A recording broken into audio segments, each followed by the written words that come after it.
जितने लोग पाकिस्तान से बाहर माइग्रेट जाते हैं लीगली इलीगली बाहर विदेश में, क्यों जाते हैं यूरोप में या अमेरिका कनाडा? क्योंकि वहां देंगे ना कि सारा कायनात वहां सजदा करेगा, इस भारत देश का मिट्टी को, इस सत्य सनातन धर्म को चूमेगा आने वाला।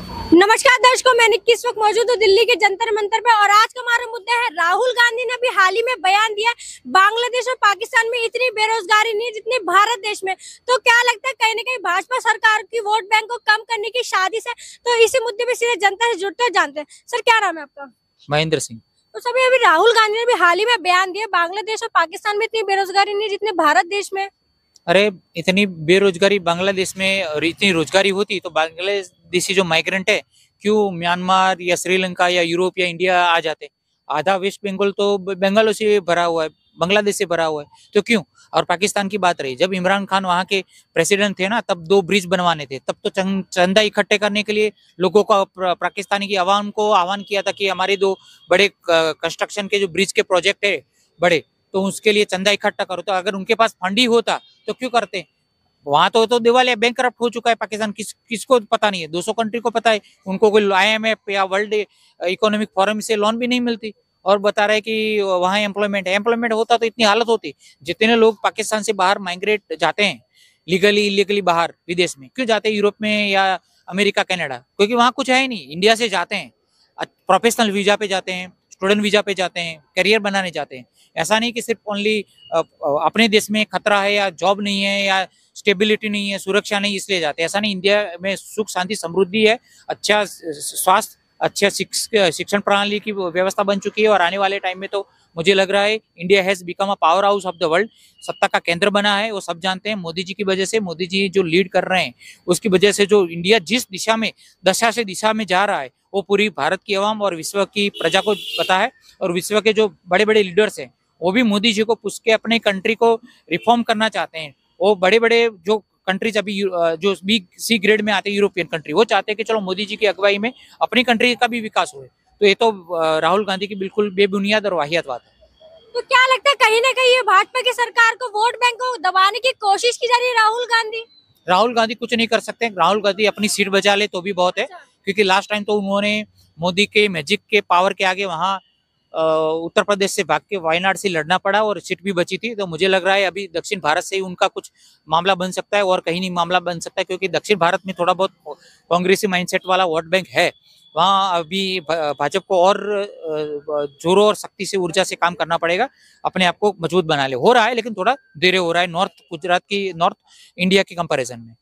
तो सर अभी राहुल गांधी ने कहा है कि जय श्री राम बोलने से पेट नहीं भरेगा, तो क्या लगता है मतलब राम का अपमान किया जा रहा है कहीं ना कहीं? नहीं, देखो, जो वोट 2 नाम पे इस लोकसभा में चुनाव में मिलेंगे, मोदी का नाम और राम का नाम और मोदी का काम, राम का नाम और मोदी का काम, उस पे ही वोट मिलने वाले हैं। और जो मोदी के काम किए हैं विकास, पहला मुद्दा वो रहेगा और दूसरा मुद्दा राम का रहेगा। मोदी जी ने जो काम किए हैं, छोटे से छोटे बड़े से बड़े वर्ग को ध्यान में रखते जितनी योजना लाई है भारत के उत्थान के लिए, हिंदुस्तान की आवाम के उत्थान के लिए, वो आज तक कोई प्राइम मिनिस्टर की इंडियन राजनीति में लाया नहीं है। तो मोदी जी जो काम देश की तरफ जितने सकारात्मक दृष्टिकोण से कर रहे हैं, किया भी है और कर भी रहे हैं, और जितनी ऊर्जा से कर रहे हैं, ये बहुत आदरणीय सम्मानीय है। और भारत की जनता भली भांति जान चुकी है कि भारत का उद्धार करना है, उत्थान करना है, समृद्धि और तरक्कियों पे ले जाना है, इंटरनेशनल लेवल पे अपना एक रैंक बरकरार रखना है। तब मोदी है तो मुमकिन है, वरना मोदी नहीं है तो कुछ नहीं है। मोदी है तो ही होगा, क्योंकि हर हर मोदी, घर घर मोदी, विश्व भर में मोदी। विश्व भर में मोदी क्यों? UAE में मंदिर देख लिया। तो जितना इंटरनेशनल फलक पे मोदी काम करते हैं और भारत की आवाम को जितनी सुख सुविधा समृद्धि दी है, शिक्षा प्रणाली देख लो, ये स्वास्थ्य देख लो, जितना जो टेक्नोलॉजी बेस्ड भी जितना DRDO की उपलब्धि, शिक्षा का तो फायदा ही नहीं। आज नौकरियां बची ही नहीं है, मोदी के राज में सारी सरकारी नौकरी को प्राइवेट कर दी गई है। नहीं, देखो, प्राइवेटाइजेशन तो हर एक कंट्री में होता है। ऐसा कोई इंडिया लौता कंट्री नहीं है 200 कंट्री में कि प्राइवेटाइजेशन हो रहा है। कोई बोलता है कि अदानी को दे दिया, रिलायंस को दे दिया, ऐसा नहीं होता है। क्योंकि सरकार एक मैनेजमेंट करने जाती है तो उसके पास फंड, सारी कुछ चीजें देखनी पड़ती है। तो उनको जिस टाइम जो लगा कि यहाँ प्राइवेटाइजेशन की जरूरत है तो उन्होंने प्राइवेटाइजेशन कर दिया। तो उसमें गलत क्या बात है? प्राइवेटाइजेशन कभी पहले भी कांग्रेस सरकार में भी कहाँ प्राइवेटाइजेशन नहीं हुआ था और वो भी सफल हुए थे कांग्रेसी। तो बीजेपी कर रही है, तो बीजेपी पे कांग्रेस सवाल उठा रही। कांग्रेस के टाइम पे इतनी बेरोजगारी तो नहीं थी, लेकिन लोग भी इतने ज्यादा नहीं थे ना। अच्छा। जो वस्ती विस्फोट हुआ है जो भारत में इतनी बड़ी तादाद में, लास्ट 5 इयर्स 10 इयर्स में कितना बढ़ा हुआ है पॉपुलेशन में, तो हो गए। और इतनी बड़ी पॉपुलेशन तो रोजगारी सबको तो मिलेगी नहीं, क्योंकि यूरोप में भी बेरोजगारी, अनएम्प्लॉयमेंट है। यूरोप के मैं आपको 10 20 50 कंट्री बता दूं, वहां भी अनएम्प्लॉयमेंट है, कुछ सेंजन कंट्री और ये स्कैंडिनेवियन कंट्रीज को बात करके। तो अब इंडिया को बेरोजगारी का मसला है, तो बेरोजगारी का मसला है तो एक दिन में तो सॉल्व नहीं हो जाएगा। 14 के बाद मोदी की मैजिक की जादू छड़ी जो चली है उसे काफी इम्पैक्ट हुआ है, और भारत तरक्की कर रहा है, समृद्धि कर रहा है, तो टाइम तो लगेगा। लेकिन अभी जो थर्ड टर्म में मोदी जी आएंगे तो उनको पता है कि महंगाई और बेरोजगारी पे कैसे रोकथाम, महंगाई पे करनी, कंट्रोल करना है महंगाई को, और अनएम्प्लॉयमेंट को कैसे कुछ सुविधा में और अदर फॉर्म्स में बदलना है, उनको पता है। दीदी ने कहीं ना कहीं उनको पता है कि हमने इतना मतलब काम नहीं किया, तभी वो फ्री में राशन बांट रहे लोगों को। देखिए, राशन बांटना जरूरी है, लोग जो है ना, गरीब को राशन बांटना जरूरी है, क्योंकि गरीब माने भूख क्या होता है ना, एक गरीब ही जानता है। जब भूख लगता है ना इंसान का, तो जूठा भी मीठा लगता है, नाली से उठा के खाता है। मतलब मोदी जी मान गए कि हमने रोजगार खत्म कर दिया, इसलिए हमें फ्री में बांटने की नौबत आ गई आज। 70 साल से कांग्रेस यहाँ शासन किया, उनके घर में 4-4 प्रधानमंत्री हुए, और 70 साल बाद आज राहुल गांधी, उनका इकलौता आखिरी चिराग जो है ना, सुपुत्र जी उनका जो है ना, साहिबजादा राहुल गांधी जी, नरेंद्र मोदी साहब से पूछ रहे हैं कि भारत देश गरीब क्यों है, बेरोजगारी क्यों है, तुम रोजगार क्यों नहीं दिया अपने कार्यकाल में? 70 साल राज किए, 4-4 प्रधानमंत्री आपके घर में हुए, आप 10 करोड़ जो विदेशी घुसपैठिए घुसे हुए हैं हमारे भारत देश में, 10 करोड़, 1-2 करोड़ नहीं, कांग्रेसी कार्यकाल में उन लोग जो है 10 करोड़ घुसपैठियों को बैठा करके खिला रहे हैं, उनको मुफ्त का सब कुछ दे रहे हैं, वो आदत डाल चुके हैं, वो वहां घर में घुसे हुए हमारे, तो गरीबी यहीं रहेगा ना। उसके बाद में हमारे नौजवान रील्स बनाते हैं, फेसबुक व्हाट्सएप चलाते हैं, काम नहीं करना चाहते। ये निर्लज बना दिया कांग्रेस, मने काम चोर बना दिया। लेकिन राहुल गांधी ने तो ये भाजपा पे निशाना साधा है कि वहाँ के यूपी के लोग खुद, मतलब बच्चे जो युवा वहाँ के शराब पीते हैं, डीजे पे लेट नाइट मस्ती करते हैं, और अडानी अंबानी के बच्चे नोट गिनते हैं, उनको इन चीज से मतलब ही नहीं है। राहुल गांधी और उनका टीम कांग्रेसियों को इस बार कांग्रेस पार्टी को वहां का युवा सही जवाब दे देगा। हाँ, माने सही जगह चुनाव दे करके, कमल फूल पर निशान पर दबा करके, वोट दे करके उनको उनका जवाब दे देगा। अरे 4-4 प्रधानमंत्री हुए हैं जनाब आपके घर में, क्या बात करते हो आप? 3 साल मुश्किल से नरेंद्र मोदी साहब का कार्यकाल हुआ है, 3 साल में आदमी क्या करेगा? 3 साल का शासन में क्या करेगा? नरेंद्र मोदी साहब का 3 साल कोरोना काल में चला गया, 3 से 4 साल पकड़ लीजिए, बाकी 3 साल तो लग जाता है उनको समझने में सिस्टम को, कि कहाँ पर किसी को भी आप ट्रेन में ही बैठा दो, हेलीकॉप्टर में बैठा दो, तुरंत चलाने लगेगा क्या? उड़ाने लगेगा? नहीं, उसको समझने में, सीखने में टाइम लगता है। तो ये टाइम लगाए कि कहाँ पर गड्ढा करके रखा है कांग्रेस, कहाँ पर छेदा है। ये परिवारवाद, जातिवाद और तुष्टीकरण, ये हमेशा ये करते रहे हैं, तो इसको कैसे सिस्टम को ठीक करना है, ये मोदी साहब को समझने में 3 साल लग गया। 4 साल उनको जो समय मिला, तो 4 साल पर आज अगर सूरज पर जा रहा है हमारा देश और चंद्रमा पर जा रहा है, वहां जाके अगर भारत का झंडा गाड़ दिया, तो हम सबसे बहुत बड़ा बात है, बहुत बड़ी उपलब्धि है। आज राहुल गांधी मणिपुर में, जहाँ मोदी जी की जिम्मेदारी थी महिलाओं को इंसाफ दिलाने की, वो कर्तव्य आज राहुल गांधी कर रहे हैं। कुछ नहीं है, बरगलाने का काम कर रहे हैं, आंख में धूल झोंकने का काम कर रहे हैं, कहीं कोई टेंशन नहीं है। ये मोदी की सरकार है, जो भी गलती करेगा उसको सजा मिलेगा, कहीं किसी भी एंगल में बचेगा नहीं। जो चोरी करेगा, यहाँ का लोगों का, आवाम का जेब काट करके जो पॉकेट में रखे हो ना, तो मोदी साहब बोल दिए हैं, जितना बेरोजगार घूम रहे हैं उसको इसी काम में लगाऊंगा।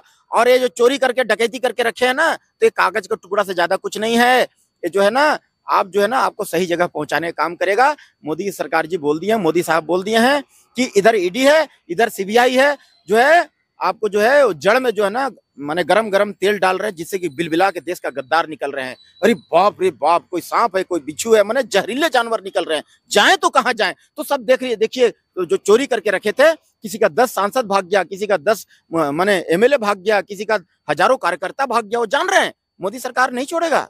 अरे छोड़ने वाला नहीं है रे भैया चोरी किया 3.5 लाख करोड़ ले भैया, मेरे को माफ कर दो। ये ले 5 करोड़ हम चोरी किए भैया, मेरे को माफ कर दो भाई, हम नहीं करेंगे। कान पकड़ते, उठ बैठ लगाते। तो मोदी की सरकार को जानते हैं, ये मोदी है भैया, नहीं छोड़ेगा भाई, किसी कीमत पर नहीं छोड़ेगा।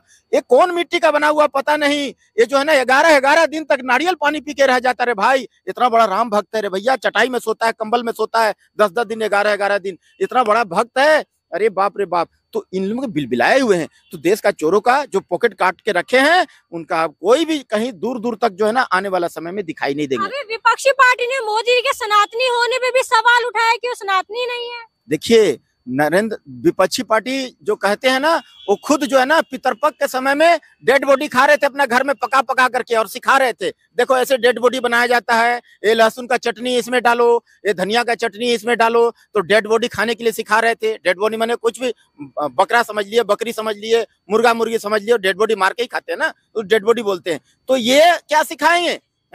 सत्य सनातन धर्म को जितना मोदी साहब जानते हैं, जितना, देखिए साधु सन्यासी जो होता है ना, एक बार घर का त्याग अगर कर देता है ना, तो वो जो है ना फिर उसको परिवार से कोई मोह माया नहीं रहता। जिस प्रकार नदी जो है ना, नदी का जो किनारा होता है ना, वहां से अगर एक बार नाव अगर उसका साथ छोड़ दे तो नाव का और उससे कोई मतलब नहीं रहता है किनारा से, वो बीच धार में चाहे बीच में डूबे चाहे जो हो। उसी प्रकार एक संत आदमी जब घर त्याग कर देता है, जब माने संन्यास धारण कर लेता है, तो उसको घर द्वार से कोई मतलब नहीं रहता। मोदी धर्म की राजनीति कर रहे हैं आज। धर्म की राजनीति कहां से हो गया? उसी प्रकार नरेंद्र मोदी साहब संन्यास धारण कर लिए हैं, उनको घर परिवार से कोई मतलब नहीं है। उनके हम लोग बाल बच्चे हैं, 140 करोड़ हम लोग बाल बच्चे हैं उनके, नरेंद्र मोदी साहब के, हमारा वजीर आजम है। और वो ऐसा एक जो है ना भारत का मुस्तकबिल ऐसा लिख रहे हैं कि सारा जो है ना माने सारा कायनात जो है ना वहां सजदा करेगा, ऐसा मुस्तकबिल लिख रहे हैं। एक ऐसा इबारत माने लिख रहे हैं, ऐसा मुस्तकबिल चेंज कर, नरेंद्र मोदी साहब का अवतरण ही हुआ है भारत देश का मुस्तकबिल चेंज करने को। ऐसा ऐसा इबारत लिख देंगे ना कि सारा कायनात वहां सजदा करेगा, इस भारत देश का मिट्टी को, इस सत्य सनातन धर्म को चूमेगा आने वाला समय में। तो ये नरेंद्र मोदी साहब हैं। मतलब अभी हाल ही में राहुल गांधी ने कहा कि जय श्री राम बोले से पेट नहीं भरता, तो क्या लगता है राम का मतलब अपमान किया जा रहा है कहीं ना कहीं? देखिए, श्री राम प्रभु के बारे में गोस्वामी तुलसीदास जी विनय पत्रिका में लिखे हैं, जाको प्रिय न राम वेदेही, और इसके आगे दूसरा कुछ है लेकिन मैं उसको थोड़ा सा अलग डाल देता हूं। जाको प्रिय न राम वेदेही, ताको वोट कदापि न देही, उसको वोट कभी मत दीजिएगा। ये जो है ना गोस्वामी तुलसीदास जी विनय पत्रिका में लिखे हैं कि देखिए उसको त्याग कर दो, उसको त्याग कर दो, उसको मुंह पर थूक दो।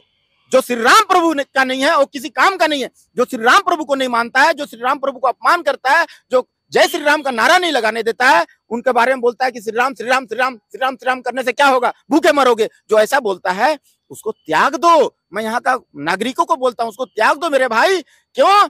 क्योंकि देखिए विनय पत्रिका में गोस्वामी तुलसीदास जी बोले हैं, जब मीरा जो है ना श्री कृष्ण भगवान का जब पूजा करती थी ना, तो उनको घर वाले ने बहुत परेशान करते थे, यहाँ तक कि श्री कृष्ण भगवान जो ठाकुर जी थे उनको भी फेंक दिया गया था। तो वो गोस्वामी तुलसीदास जी से पूछे कि क्या करे प्रभु, मैं बहुत संशय में हूँ, बहुत परिस्थिति विकट है। तो बोले जो भगवान का नहीं है, हमारे हरि का नहीं है, जो श्री राम का नहीं है, उनको त्याग दो।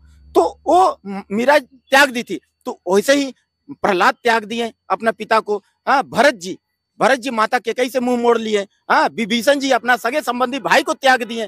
तो जिस जाको प्रिय न राम वेदेही, अब ताको वोट कदापि न देही, उसको वोट मत देना रे मेरे भाई जी।